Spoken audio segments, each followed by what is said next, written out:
It wasn't long ago that I had the privilege of spending some time with a remarkable lady called Hea Woo. She's North Korean, 70 years old, and hands down one of the most energetic people I've ever met. But Hea Woo's life has been full of trauma.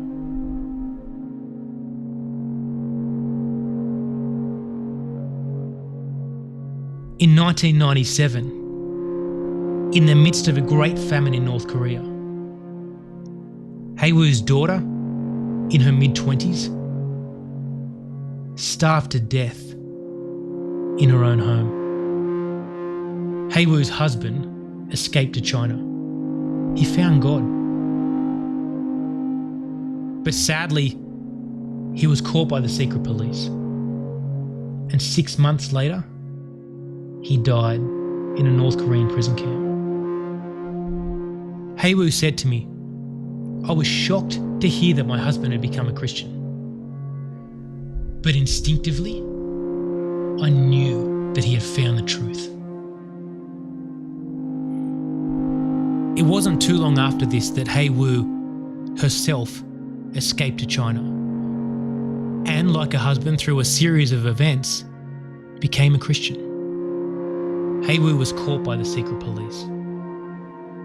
She was repatriated to North Korea and placed into a prison camp. As I spent time talking with Hea Woo about life in these prisons, death so rampant that bodies would lay on the ground for 3 or 4 days without being cleaned up. Stories of mental and physical abuse that would make you sick to the pit of your stomach.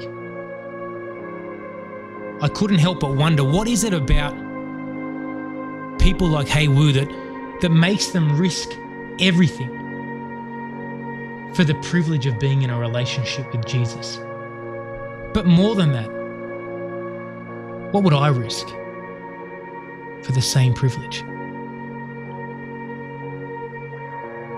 You see, in the middle of one of the darkest places on earth, Hea Woo chooses to do something so radical, so dangerous, and so Christ-like. She said to me that in the middle of this prison, God gave her a heart to evangelize, to tell my fellow prisoners about Jesus. And so right here in the middle of a North Korean labor camp, a secret fellowship, a secret church begins.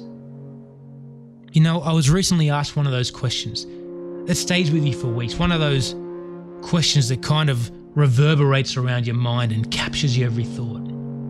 You see, someone asked me, if Jesus Christ walked the earth today, would you follow him?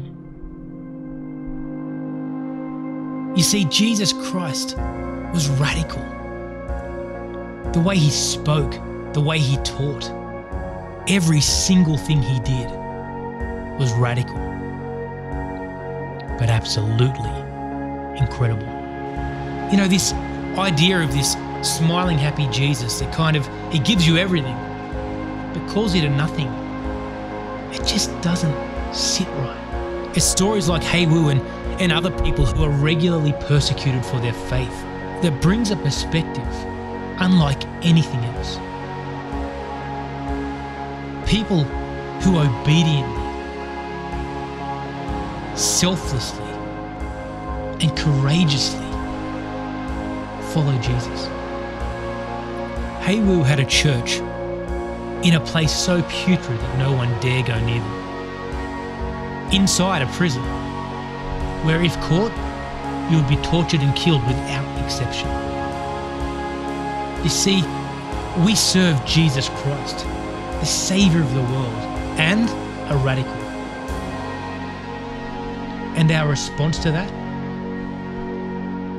should be to uncompromisingly, unashamedly, and passionately follow him, whatever the cost.